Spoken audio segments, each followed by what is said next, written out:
നിലമ്പൂരിലെ UDF സ്ഥാനാർത്ഥി ആര്യാടൻ ഷൗക്കത്തിൻ്റെ ഭൂരിപക്ഷം എത്ര ആയിരിക്കും? അത് ചോദിച്ചാൽ വലിയ ആശയക്കുഴപ്പം ഉണ്ടാകുന്നതാണ്. എന്നാലും ഒരു ഏകദേശ കണക്ക് നമുക്ക്. അപ്പോൾ അങ്ങ് ഉറപ്പിച്ചു അല്ലേ, ആര്യാടനായിരിക്കും ജയിക്കുന്നത് അങ്ങ് ഉറപ്പിച്ചു. അല്ല, പിന്നെ ഏതാണ്ട് നമ്മളുടെ ഇത്രയും ദിവസത്തെ വിലയിരുത്തലും ആ മണ്ഡലത്തിൽ നിന്ന് പലരും റിപ്പോർട്ട് ചെയ്യുന്ന അനുസരിച്ചും പല പ്രധാനപ്പെട്ട രാഷ്ട്രീയ നിരീക്ഷകരുമായിട്ടും ഞാൻ ഈ സ്റ്റുഡിയോയിൽ ഇരുന്ന് സംസാരിച്ച് കഴിഞ്ഞതിൻ്റെയൊക്കെ ഒരു അടിസ്ഥാനത്തിൽ എൻ്റെ ഒരു വിലയിരുത്തൽ തന്നെയാണ് ഷൗക്കത്തിൻ്റെ വിജയമാണ്. ഉറപ്പിച്ചു. പക്ഷെ ഞാനും അങ്ങനെ തന്നെയാണ് വിചാരിച്ചത്. പക്ഷെ ദേശാഭിമാനിയുടെ ഇന്നത്തെ 1-ാം പേജിലെ ആ പടം കണ്ടു കഴിഞ്ഞാൽ അവിടെ ദേശാഭിമാനി ഇപ്പോൾ അങ്ങ് ഇറാനിലും ഒക്കെയാണ് അവരാണ് ആണെങ്കിലും 1-ാം പേജിൽ ആ ഇറാൻ്റെ കൂട്ടത്തിൽ തന്നെ അവരൊരു പടം എടുത്തിട്ടുണ്ട്.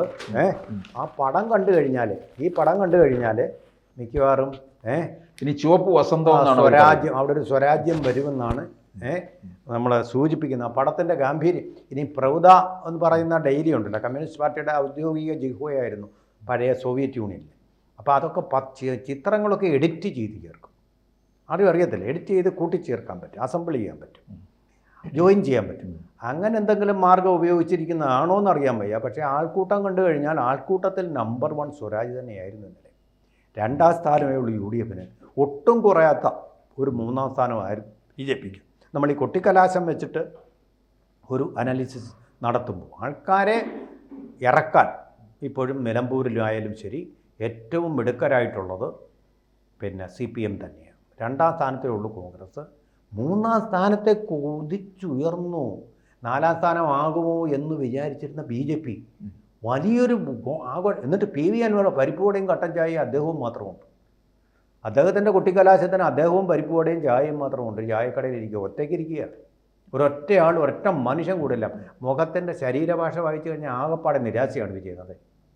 വല്ലാത്തൊരു നിരാശാബോധം അദ്ദേഹത്തിനെ ബാധിച്ചിരിക്കും. അദ്ദേഹം വാക്കുകളിൽ പറയുന്നുണ്ട്. അല്ല, ആ നിരാശ ഉണ്ടാകാൻ കാര്യമെന്ന് ചോദിച്ചാലേ ഇദ്ദേഹം വിചാരിച്ചു LDFിൽ നിന്ന് പിണറായിയെ ചീത്തയും വിളിച്ച് ഇറങ്ങി വരുമ്പോൾ UDF കാർപ്പറ്റ് വിരിച്ചു കൊടുക്കുമെന്ന്. എന്ന് മാത്രമല്ല, അദ്ദേഹം വിചാരിച്ചു CPMൽ നിന്ന് അവിടോട്ടൊരു എക്സോഡസ് ഉണ്ടാകും. അല്ല, അദ്ദേഹം നേരത്തെ പറഞ്ഞല്ലോ ജോയി സ്ഥാനാർത്ഥിയാണ്, UDFിന്റെ സ്ഥാനാർത്ഥി ജോയി ആണെന്ന് പറയാൻ ഇദ്ദേഹത്തിന് അയ്യത്തുള്ള കൊമൈനെ ഞാൻ കൊല്ലാൻ പോവാണെന്ന് ട്രംപിന് പറയാൻ എന്താ അധികാരമുള്ളത്? ജോയിയെ സ്ഥാനാർത്ഥിയായിട്ട് പ്രഖ്യാപിച്ചതിന്റെ കാരണം അപ്പൊ UDFും ജോയിയെ അംഗീകരിച്ച് നിർത്തിക്കഴിഞ്ഞ് വിജയിച്ചാൽ 2026 ആകുമ്പോഴത്തേക്ക് അൻവറിന് നിലമ്പൂരിലേക്ക് വരണം, നിലമ്പൂരിൽ നിന്ന് മത്സരിക്കണം UDFിന്റെ സ്ഥാനാർത്ഥിയായിട്ട്. ജോയിയെ അനുനയിപ്പിച്ചങ്ങ് മാറ്റി നിർത്തും. അങ്ങനെ UDF അധികാരത്തിൽ വരികയാണെങ്കിൽ ഒരു മന്ത്രിസ്ഥാനവും അൻവർ കാണുന്നുണ്ട്. ഇതായിരുന്നു അൻവറിന്റെ ലക്ഷ്യം. അല്ല, അതുകൊണ്ട് ഇപ്പൊ ആര്യാടൻ ഷൗക്കത്ത് ആയതുകൊണ്ട് എന്താ കുഴപ്പം? അതിനെന്താ തടസ്സം? ആര്യാടൻ ഷൗക്കത്തിനെ 2026 അനുനയിപ്പിച്ച് മാറ്റാൻ പറ്റുമോ?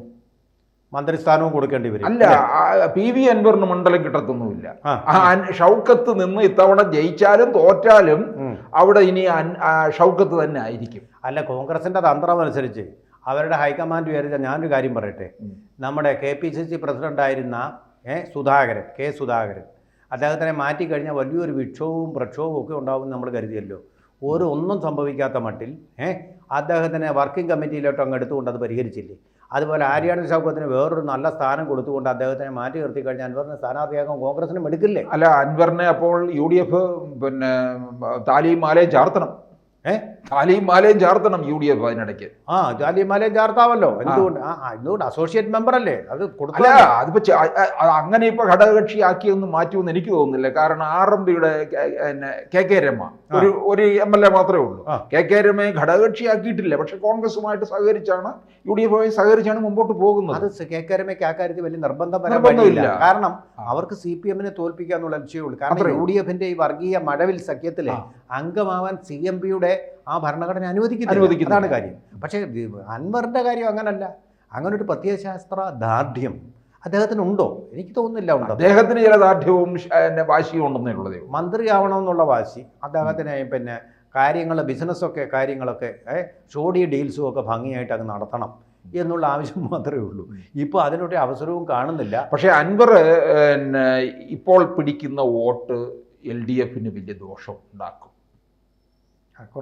അതെ, അങ്ങനെ ദോഷം ഉണ്ടാക്കുന്ന ഒരു പ്രവണത അത് LDF നായിരിക്കും ഫോട്ടോയിൽ അതൊന്നും പ്രതിഫലിച്ച് കാണുന്നില്ല.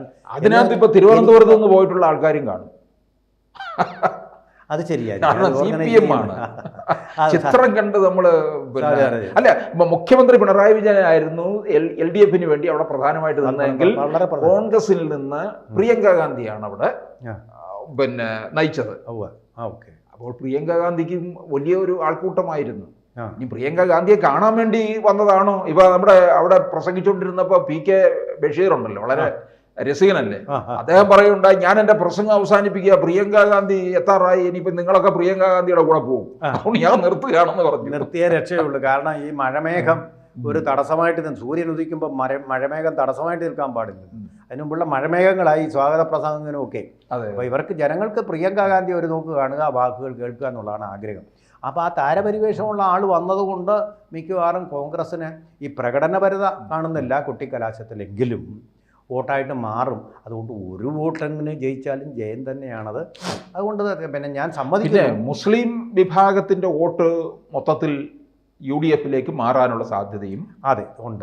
കാരണം PV അൻവറിൻ്റെ ഈ ലക്ഷണങ്ങളൊക്കെ കണ്ടിട്ട് അദ്ദേഹം എന്തെങ്കിലും ഒരു ചലനം ഉണ്ടാക്കുമെന്നൊരു വിശ്വാസം മുസ്ലിം സമൂഹത്തിന് അദ്ദേഹത്തിനോട് സിമ്പതി ഉണ്ടെങ്കിലും നഷ്ടപ്പെട്ടു കാണും. അതുകൊണ്ട് ഈ വോട്ടുകളെല്ലാം പോൾ ചെയ്യപ്പെടുക ആര്യാടൻ ഷൗക്കത്തിന് തന്നെ ആയിരിക്കും എന്നുള്ളത് സംശയമൊന്നുമില്ല. പിന്നെ അവിടുത്തെ എനിക്ക് തോന്നുന്ന ഭരണവിരുദ്ധ വികാരത്തിൻ്റെ വോട്ടുകൾ കുറേയൊക്കെ BJPക്ക് പോകും, സാധ്യതയുണ്ട്. നിയമസഭാ തെരഞ്ഞെടുപ്പാണെങ്കിലും കുറച്ച് അങ്ങനെ പോകും. അങ്ങനെ ഷെയർ ചെയ്ത് പോട്ട് പോകുകയാണെങ്കിൽ പക്ഷേ ഇപ്പം ഈ ഗോവിന്ദൻ്റെ RSS ബന്ധം പറഞ്ഞിരിക്കുന്നത് കൊണ്ട് CPM RSS ബന്ധം ഉണ്ടായിട്ടുണ്ടെന്ന് പറഞ്ഞിരിക്കുന്നത് അത് വേറെ ഏതെങ്കിലും തരത്തിൽ അതിനെ ബാധിക്കുമോ? അതിനെ കുറച്ച് ബാധിക്കാൻ ആ വോട്ടുകൾ CPM പോകാനുള്ള സാധ്യത. അതെ, മോഹൻ വർഗീസിന് വോട്ട് കൊടുക്കാൻ താല്പര്യമില്ലാത്ത RSS കേഡറുകൾ. RSS സ്വതന്ത്ര സംഘടനയാണല്ലോ. കാരണം MV ഗോവിന്ദൻ ഒന്നും കാണാതെ ഇങ്ങനെ പറയത്തില്ലല്ലോ. പഴയ കാര്യങ്ങൾ 50-ാം വാർഷികത്തിലൊന്ന് ഓർമ്മിപ്പിച്ച് നമ്മൾ ജയിലിൽ പങ്കിട്ട് കിടന്ന് ഓർമ്മയില്ലേ എന്നൊരു ഒരു കൊഞ്ചലാണ് നടത്തിയിരിക്കുന്നത്. അതൊന്നും ഓർമ്മയില്ലേ പഴയ കാര്യങ്ങൾ? ആ തേനാവിൻ കൊമ്പത്തെ മാങ്ങ വീഴുന്നത് നമ്മൾ ഒരുമിച്ച് പങ്കിട്ട ബാല്യകാലം എന്ന് പറയുന്ന പോലെ ആ ഒരു ബാല്യം 50 വർഷം മുമ്പത്തെ ആ ബാല്യം ഉണ്ടല്ലോ, അതൊന്ന് ഓർമ്മിപ്പിച്ചതാകാനേ വഴിയുള്ളൂ. അത് വെറുതെ ആവാൻ വഴിയില്ല. അത് പക്ഷേ പാഴായിപ്പോയ ഈ മിസൈൽ, ഇറാൻ്റെ മിസൈൽ പോലെ ഉന്നതെറ്റിപ്പോകുന്നൊരു മിസൈലാവണമെന്നും എനിക്ക് തോന്നുന്നുണ്ട്. കാരണം RSS കേഡറുകൾ അങ്ങനെ പെട്ടെന്നൊന്നും മറക്കാൻ കാര്യമില്ല. തലശ്ശേരിയിലെ തലവെട്ടി രാഷ്ട്രീയമൊന്നും അങ്ങനെ പെട്ടെന്ന് മറക്കാനുള്ള സാധ്യതയില്ല. മാപ്പിള ലഹളയെക്കുറിച്ചും പെട്ടെന്ന് മറക്കാൻ സാധ്യതയില്ലെന്നാണ് എനിക്ക് തോന്നുന്നത്. അപ്പോൾ അതുകൊണ്ട് എനിക്ക് വലിയ ഭൂരിപക്ഷം കിട്ടും. ഞാൻ ഇപ്പോൾ ഭൂരിപക്ഷത്തിൻ്റെ എണ്ണം പറയുന്നില്ല, കാരണം എൻ്റെ കോൺഫിഡൻസ് പോയി ഈ പടം കണ്ടതോടുകൂടി. ഭൂരിപക്ഷത്തിൻ്റെ കാര്യം ഞാൻ പറയുന്നില്ല. എങ്കിലും ഒരു ഭൂരിപക്ഷം, ഒരു വോട്ട് കിട്ടിയാലും ഭൂരിപക്ഷം കിട്ടും. പക്ഷേ അല്ല, ഭൂരിപക്ഷം അങ്ങനെ കിട്ടിയാലേ ഒരു 10,000 അല്ലെങ്കിൽ 15,000 അങ്ങോട്ട് കിട്ടിക്കഴിഞ്ഞാൽ 2026 UDF ഒരു തരംഗം ഉറപ്പിക്കാൻ പറ്റുകയുള്ളൂ. ഇനി അതിൽ താഴെയാണ് ഉണ്ടാകുന്നതെങ്കിൽ ഒരു 5,000 വോട്ടൊക്കെ ഭൂരിപക്ഷം ഉണ്ടാകുന്നുള്ളൂ എങ്കിൽ കേരളത്തിൽ 26 ശക്തമായ മത്സരമായിരിക്കും. ഇപ്പം MV ഗോവിന്ദൻ ഒരു കാര്യം കൂടി പറഞ്ഞ ആ കൂട്ടത്തിൽ, RSS ബന്ധത്തിൻ്റെ കൂട്ടത്തിൽ, ഇത് ഒരു ഹിതപരിശോധന, ഈ തെരഞ്ഞെടുപ്പ് ഇനി പിണറായി അതിൻ്റെ ഒരു ലിറ്റ്മസായിട്ട് കരുതാനും ഞങ്ങൾ തയ്യാറാണ്. ഇതിൻ്റെ ഫലം അനുസരിച്ചായിരിക്കും അടുത്ത തെരഞ്ഞെടുപ്പിൻ്റെ ഫലം വരുന്നതെന്ന് അദ്ദേഹം സമ്മതിച്ചിട്ടുണ്ട്. MV ഗോവിന്ദൻ ഇപ്പോൾ കുറച്ചുകൂടെ കോൺഫിഡൻ്റ് ആയിട്ടുണ്ടെന്നാണ് എനിക്ക് തോന്നുന്നത് അദ്ദേഹം. അപ്പോൾ സ്വരാജ് കുറേ വോട്ട് പിടിക്കും. അപ്പോൾ ഭൂരിപക്ഷം കുറച്ച് കുറയാനുള്ള സാധ്യത, വിജയനാഥിൻ്റെ ആ പ്രതീക്ഷയ്ക്കൊത്ത് ഭൂരിപക്ഷം ഉയരുമെന്ന് ഒരു പ്രതീക്ഷ നമുക്കില്ല. നമുക്ക് 23-ാം തീയതി കാണാം ആരുടെ പ്രതീക്ഷയാണ്, കണക്കാണ് ജയിക്കുന്നതെന്ന് നമുക്ക് നോക്കാം. കൂടുതൽ വാർത്തകളും വിശേഷങ്ങളും നിങ്ങളിലേക്ക് എത്താൻ ABC മലയാളം സബ്സ്ക്രൈബ് ചെയ്യുക, ബെൽ ബട്ടണും അമർത്തുക.